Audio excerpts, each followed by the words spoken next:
Sa gitna ng kakulangan ng nurses sa Canada, tila hirap daw makahanap ng trabaho ang foreign-trained nurses noong 2021. Ito ang laman ng isang bagong pag-aaral ng Statistics Canada na inilabas Miyerkules. Tinutukan ng aming kasamang si Teresa Redula ang nasabing report. Teresa? Pat, inilabas nga ng Statistics Canada ang bagong report Miyerkules kaugnay sa bilang ng mga migranteng nais maging nurse sa bansa.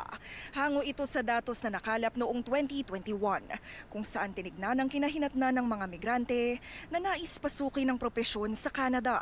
Ang resulta ng pag-aaral, naging mitya upang balikan ng ilang usapan di lang sa kakulangan ng registered nurses, kundi pati na rin sa kailangang suporta para sa internationally educated nurses na nasa bansa na.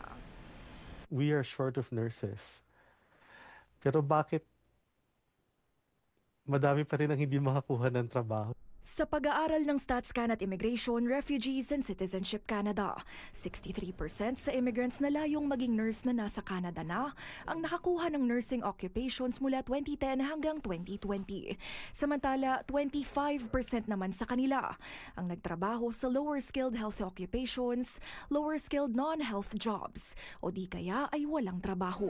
Ayon sa Registered Nurses Association of Ontario, hindi lamang licensing o accreditation ang hamon para sa internationally educated nurses. We, ask employers to look at the mirror. What is stopping them from integrating internationally educated nurses faster and better so they stay in Ontario and work with our patients? Because people come from everywhere and we need nurses from everywhere, therefore. Sa report, 84% ng immigrant nurses mula Asia. Gayunpaman, mas mababa ang actual employment nila sa trabaho kumpara sa immigrants mula sa ibang kontinente.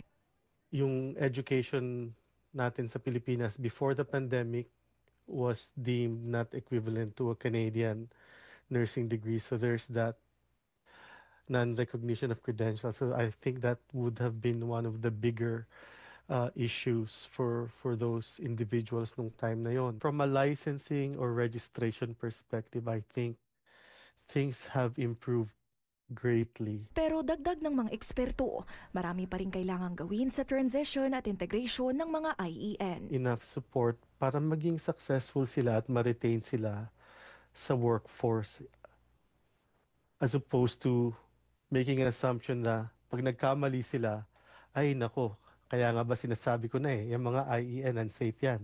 Yan yung nagiging stereotype na nangyayari na sa ibang province. Sa malawakang kakulangan ng staffing sa mga ospital, nanawagan ng mga eksperto, huwag daw pabayaan ng Canada ang mga kwalipikadong immigrant nurses na nasa bansa na. We shouldn't be treating IENs as just warm bodies to fill in vacant spots when we need them and then discard them once the need is no longer there.